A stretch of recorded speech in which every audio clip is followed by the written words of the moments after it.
Her name appears once in the middle of a list, and then again at the entrance to an empty tomb. Between those two moments lies an entire life, not described, not explained, but present in the way a person is present when their choices leave traces, in where they went, what they gave, where they stood. Between those two appearances of her name, there is a woman of whom we read in the Gospel of Luke that she was among those who followed Jesus and supported him out of her own means. We do not know when Joanna first heard about Jesus, whether she sought him out herself or found herself in a crowd where something happened she had not expected. What we do know is that she was healed. The nature of her healing is not specified, as it is in the case of Mary Magdalene, whose condition Luke describes more precisely. Of Joanna, it is said only that she was among those healed of evil spirits and infirmities. The word infirmities holds much without revealing detail. Whatever it was, it came to an end. Tiberius was a city built on ambition. Herod Antipas constructed it on the western shore of the lake in honor of the emperor, and it served as the seat of his rule over Galilee and Perea. The city was built on a site that included ancient burial grounds, which rendered it ritually impure under Jewish law, and its population was mixed. Jewish settlers, Gentiles, administrative officials, and servants of the court. Chusa managed Herod's household. The Greek word Luke uses, epitropos, refers to one who oversaw estates, revenues, and the financial affairs of a powerful household. Chusa's work placed him close to the center of authority. His wife Joanna lived within that world. They would have had a residence appropriate to his position, the social obligations that came with proximity to court, the dinners and formal appearances required by rank. There would also have been the particular alertness of someone living near power that could turn at any moment. The awareness of how much depended on maintaining the appearance of loyalty and usefulness, of being someone whose presence at court was an asset rather than a liability. And beneath all of it was the steady knowledge that the man Chusa served was the same man who had ordered the execution of John the Baptist. John had been executed at the request of a young girl at a banquet, because her mother wanted him dead and knew how to arrange it. Everyone at court knew what had happened. It was the kind of event that cast a certain light on the nature of the authority Chusa served. A light that was not discussed openly, but that shaped the way one moved through a room. Joanna lived in that light, with the discomfort of knowing who had given the order. And then she was healed. And then she began to follow the teacher, supporting him out of her own means, as Luke tells us. In Luke 13, there is a passage where some Pharisees come to Jesus with a warning. "Leave this place," they say, "for Herod wants to kill you." Jesus answers them and continues on his way, saying that it cannot be that a prophet should perish outside Jerusalem. The passage is brief and charged with tension. Herod is watching. He listens for reports about Jesus, as rulers listen for news of anyone whose influence begins to exceed what they can comfortably control. Joanna was among the traveling group at a time when such attention was being paid. And yet, she continued to move with them. She supported the group out of her own means. She was present, and she remained present. We cannot say with certainty whether she accompanied Jesus and his disciples constantly, or whether there were seasons when she was with them and then returned home. It is difficult to know, given who her husband was and how he may have viewed her following a Jewish rabbi and his disciples instead of remaining within the ordinary patterns of life at his side. The text does not tell us how this was arranged. It is better to leave it as it is recorded, without adding assumptions or hypotheses. She had resources. This is a fact. Luke makes it clear through the word he uses, hyperkonton, from a root that refers to what already exists, what truly belongs to a person. The women supported the group out of their own means. In Joanna's case, this meant resources drawn from what was hers, or perhaps from what had belonged to her even before her life as Chuza's wife. Whether they were inherited, whether they resulted from arrangements within the marriage, whether Chuza knew or took part, we cannot say with certainty. What we can say is this: the resources were hers, and she directed them toward the group. A traveling company of the size Luke suggests required real provision. They ate. They slept somewhere. Someone paid for food in the markets of the towns they passed through. Someone covered what hospitality alone could not sustain. The ministry did not float above these needs. It moved through them, day after day, town after town, with the same dependence on bread, water, and shelter as any other group on the road. The text mentions her contribution the same way it mentions her name. Without ceremony, without explanation, as a fact among other facts in the account of what the ministry required and who made it possible. At some point during the travels through Galilee, the road turned south. The group made its way toward Jerusalem, the city Jesus had been moving toward from the moment he set his face in that direction. Crowds gathered and thinned. The days in Jerusalem unfolded with growing tension, events pressing toward something inevitable. Passover drew immense crowds into the city. Jerusalem was overflowing. The streets were dense with pilgrims, with the sounds of animals being led toward the temple, with the smoke and the weight of the crowd. The atmosphere was nothing like the quieter roads of Galilee. Then the arrest. Then the night. Then a morning that did not unfold the way any morning should. The women who had come from Galilee stood at a distance and watched the crucifixion. They stood there. They watched. The distance was real, not close to the cross, but close enough to see. Close enough to know who it was. Close enough that when it was over, they could follow the body and see where it was laid. And when it was finished, and the body was taken down and placed in a tomb, they followed. They saw where he was laid. Then they went and prepared spices and ointments. And on the Sabbath they rested according to the commandment.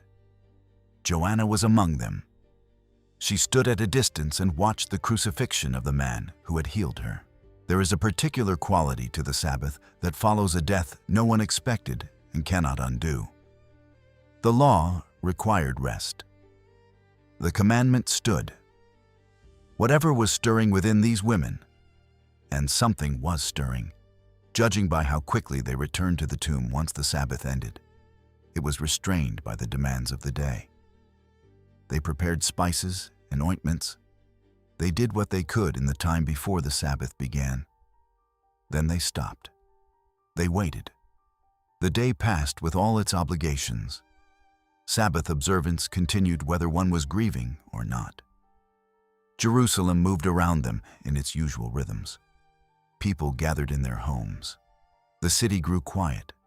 The hours moved as hours do, indifferent to what had taken place in a garden the day before, or to what might or might not happen in a tomb at the edge of the city.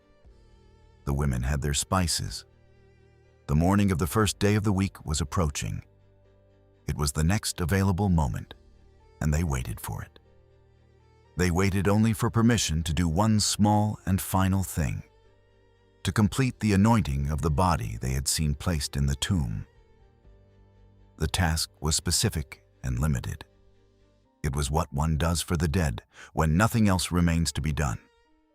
It assumed one thing entirely, that the body was still there and would remain there.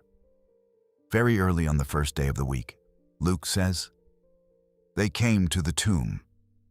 They brought the spices they had prepared. The stone had been rolled away from the entrance. They went in. The body was not there. There was a moment of confusion. They did not know what to think. Then two men in dazzling apparel stood beside them. The women were afraid and bowed their faces to the ground. And the men said, "Why do you seek the living among the dead? He is not here, but has risen. Remember how he told you, while he was still in Galilee, that the Son of Man must be delivered into the hands of sinful men and be crucified, and on the third day rise." And then they remembered his words. They remembered his words. He had spoken to them. He had said these things while they were still in Galilee, on the roads they walked, in the towns they passed through. The words had been spoken and heard and carried, somewhere beneath understanding. Through the entire journey, through Jerusalem, through the arrest and the trial, the cross, the tomb, the Sabbath, and the early morning walk back to the entrance of a tomb that was not his own. And now, standing in the empty space where the body had been, the words returned. Joanna was among those who remembered. She had been there in Galilee when those words were spoken. She heard what the others heard, saw what the others saw. The memory she carried away from the tomb was not borrowed. It was her own. They left the tomb and returned to the 11 and to all the rest. Luke 24:10 names the women who reported this: Mary Magdalene, Joanna, Mary the mother of James, and the others with them. Joanna is named among those who stood before the apostles and spoke what they had heard and seen. And Luke 24:11 records the response. Their words seemed to them an idle tale, and they did not believe them. The women reported what they had witnessed and what they had been told, and the people to whom they reported it did not believe them. It is recorded as a fact. It is left without explanation. Consider what that moment contained. Joanna had supported the group out of her own means. She had stood at a distance and watched the crucifixion. She had spent the Sabbath with the prepared spices. She had gone to the tomb before dawn and found it open and empty. She had heard an announcement she did not expect. She had remembered words spoken on a road in Galilee. She carried all of this back into the room where the apostles were gathered, and she spoke. And they did not believe her. There is a particular stillness that settles in when you are not believed about something you know to be true. Not anger, or not only anger. Something quieter. The knowledge remains within you, unchanged. It does not require the agreement of the room to remain what it is. She had seen the stone rolled away. She had entered the empty tomb. She had heard the words spoken by men whose appearance caused the women to bow their faces to the ground. None of this shifted because of the response she received. There is also something clarifying in such a moment. When what you have seen is met with the word impossible, and you realize that the impossibility belongs to the room, not to what you witnessed. She had walked back through the waking city carrying news that was already true before anyone in that room had heard it. Their disbelief was real. The empty tomb was real. Both truths existed at the same time, and she stood between them. Peter ran to see for himself. He found the linen cloths lying by themselves and went away wondering at what had happened. The women are not described as wondering. They had already crossed that threshold. What they brought back was not astonishment. It was news. And news, when it is not received, does not cease to be true. This is the last moment in the New Testament where Joanna is mentioned by name. Acts 1:14 refers to certain women gathered with the apostles before Pentecost, but they are not named. Whether she was among them, we do not know. She came from a world that understood power in a particular way. In Tiberius, power was administered. It moved through offices and revenues and the management of what the court owned. It required people like Chusa, skilled, discreet, dependable, to operate its machinery. Joanna lived within that system. She understood its logic. She moved in its rhythms. She knew what it meant to stand near the center of something, and she knew what the power of a court could do when it was provoked. And she stepped out of the orbit of that world towards something that could not shield itself from it. The 12 had no estate manager, no revenue, no administrative weight behind them. What the traveling group had was the ministry itself and the people who believed in it enough to support it out of their own means. Joanna was among those people, not in theory, in practice, with what she possessed directed toward what she believed. This is not a claim about her heroism. It is a statement about her choices. Read against the backdrop of where she had come from. She was healed of something whose nature we do not know. Evil spirits and infirmities. This is the category Luke gives her, shared with others in the group. Whatever her particular condition had been, it had shaped her life in some defining way, and then it no longer did. The text offers no details. What remains is the outline of a before and an after, without the specific content of either. What we know is that it ended, and what she did after it ended was not return to ordinary life. There is something in that choice that resists being named too quickly. People who recover from serious conditions sometimes do return quietly to the lives they had before. The disruption fades, and the world resumes its familiar shape. Joanna did not do this. She made a clear decision about where to be and how to spend what was hers. The healing was not the end of something. It was the beginning of a different kind of movement through the world. There is a moment recorded without emphasis, when the women at the tomb remembered his words. During the Galilean ministry, Jesus had spoken to the group about what would take place in Jerusalem. The disciples did not understand these words when they were spoken. Their confusion is noted more than once. But the words were spoken. They entered memory and remained there, beneath the events as they gathered, beneath the journey south, beneath the days in Jerusalem, beneath the arrest and the cross and the tomb. Joanna heard those words in Galilee. She carried them south. Perhaps she understood them no more than the others did, but she carried them. Then 2 men in radiant clothing stood in the empty tomb and said, "Remember how he told you." And she remembered. What had been waiting in memory moved into meaning. The words that seemed to recede as events overtook them came forward again, with the weight of having proven true. She walked back from the tomb, carrying both the memory and its new gravity. The road was real. The city was waking around her.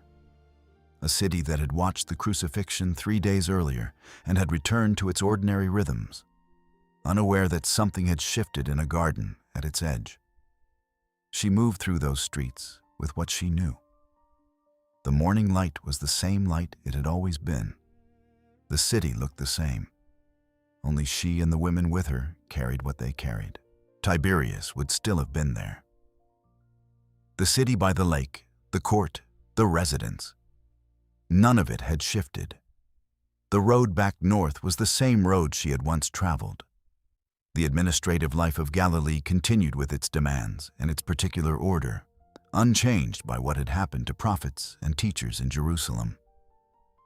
She had been altered by what she found, altered enough that returning in the old way was no longer possible.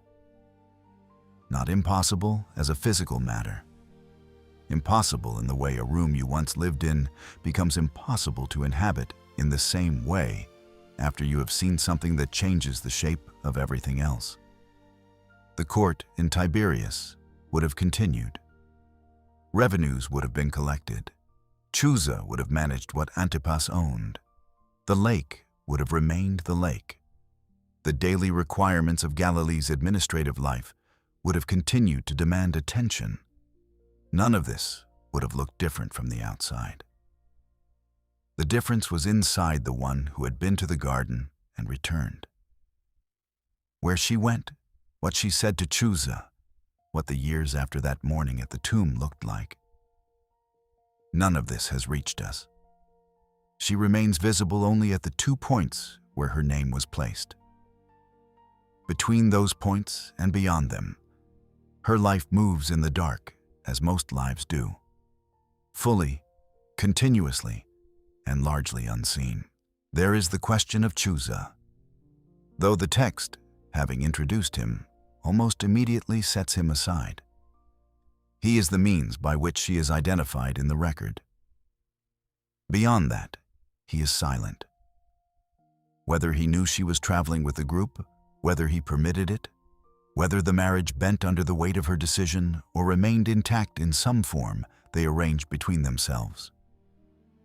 This remains in the space the text does not enter. What is striking is the absence of any recorded opposition from him. If he had actively prevented her involvement, she would not have been there. If he had reported her presence to the court, the consequences for the group could have been severe. The fact remains, she moved openly with them. She supported the ministry out of her own means. She was known. Therefore, the silence around Chusa is either the silence of consent or the silence of something more complex that no record preserved. What the text keeps in the foreground is Joanna, on the road, at the cross, at the tomb, in the room where her words were not believed. She is named twice, and both times in Luke. The first is in chapter 8, among the traveling group, listed with the women who were supporting him out of their own means. The second is at the tomb in chapter 24, in the list of those who came before dawn with spices and found the stone already rolled away. Between these 2 appearances lies everything the narrative does not follow, and beyond the second lies everything that came after. Her name enters the record the way the names of real people do, attached to a specific household, a specific city, a specific history that the communities for whom Luke wrote could have traced. She was not anonymous. She was known, identifiable, traceable in the way that mattered when testimony about significant events was being gathered from those who had been present. She was at the tomb. Whatever the apostles thought of her testimony that morning, she had been there. Her witness entered the account. Her name remained in it.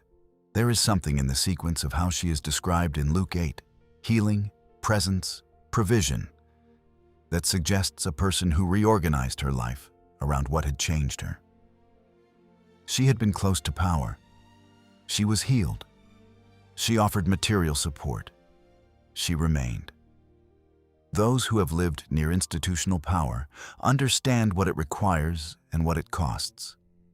It requires predictability. It requires discretion. It requires loyalties that are legible and behavior that stays within lines that the administration can read without alarm. Joanna stepped, at least in part, outside those expectations. She chose to be identified with something the court did not control. She chose to invest what was hers in a movement that carried no guarantees. The text does not dramatize this.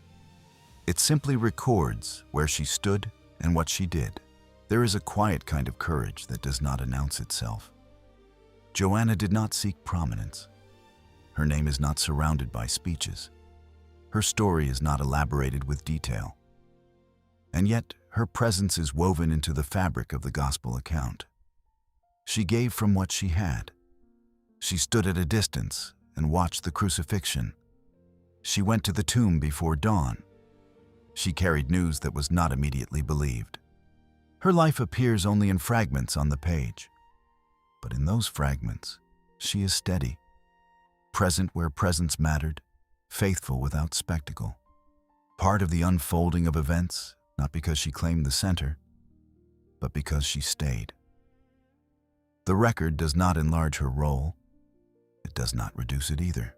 It gives her name. It places her at the tomb. And it lets that stand. Joanna's story ends at the empty tomb. But her trace does not end there. She is among those who remained faithful in the darkest hours.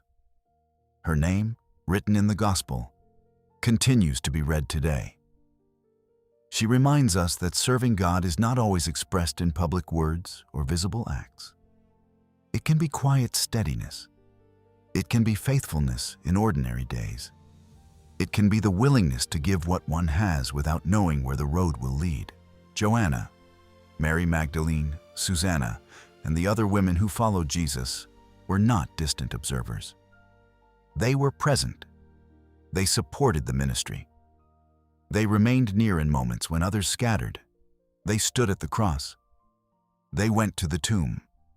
Their names are recorded deliberately, not to elevate them beyond measure, but to acknowledge that they were there.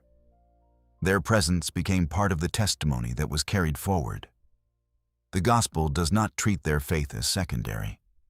It places them at decisive moments and leaves their names in the account. Joanna lived between two worlds, the world of administration and influence, and the world of service and discipleship. She stepped from one into the other. Her life shows movement from illness to healing, from proximity to power to proximity to a teacher, from the security of court life to the uncertainty of the road. The Gospel does not enlarge her beyond what is written. It does not explain her motives. It does not describe her emotions. It simply places her at the tomb and lets her name remain there, and that is enough. Joanna, the wife of Chuza, is more than a name in a list. Her presence in the Gospel account is a reminder that faithfulness is not always loud. It is not always visible. It often takes the form of steady service, daily loyalty, and the willingness to give what one has without seeking recognition. Her story on the page ends at the empty tomb. The Gospel does not follow her further, but her name remains in the record, among those who supported the ministry, among those who stood near the cross, among those who came before dawn and found the stone already moved. She was there, and Luke chose to write her name. That is what we are given, and it is enough. Thank you for watching until the end. If you enjoy living and inspiring biblical stories, subscribe to Living Bible Stories channel so you don't miss new videos. We'd appreciate your like and comment. It really helps the channel grow.